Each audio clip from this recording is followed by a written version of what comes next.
One day, in the middle of nowhere, Harrison was about to begin the second half of his AP Stats exam.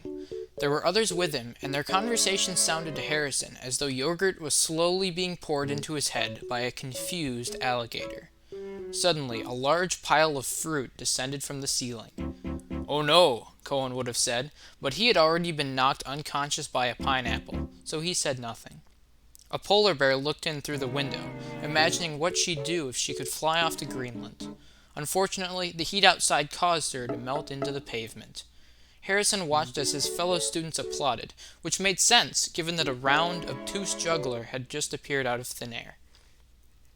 "Peculiar," said Mr. Bok, who was doing Mr. Bok things across the room. The tension was so thick that it hung in the air like a battered coat hanger, which irritated the lonely beavers outside. Muttering in Arabic, they hopped into a nearby Ford F-150 and drove it into the Walmart downtown.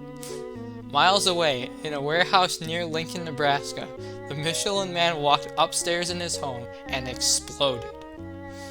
Predictably, the testing room's gravity swapped so that the tables, chairs, calculators, and Mr. Bok were flung sideways onto the wall to the left. Harrison stayed where he was, attempting to study his exam materials like a sad, boring individual. "Whoa," said Justin, who was now wearing an American flag on his head. Suddenly, David Bang kicked the door down, wearing a yellow shirt, rainbow jeans, and Crocs. "Where's my rotisserie chicken?" is what he would have demanded, but he was struck in the torso by 8.4 calculators, which caused him to transmorph into Mr. Allen. However, Mr. Allen was still wearing stilts, causing his head to be stuck to the ceiling. "Okay," said Nate, drinking a milkshake out of Carter's head.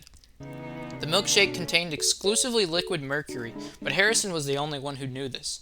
Taking out a pencil, Harrison aimed it at the clock mounted on the wall across the room, causing time to stop. The juggler fell through the floor, which was now a wall, after which an army of Lego Edas chased him into a vending machine. Life was good.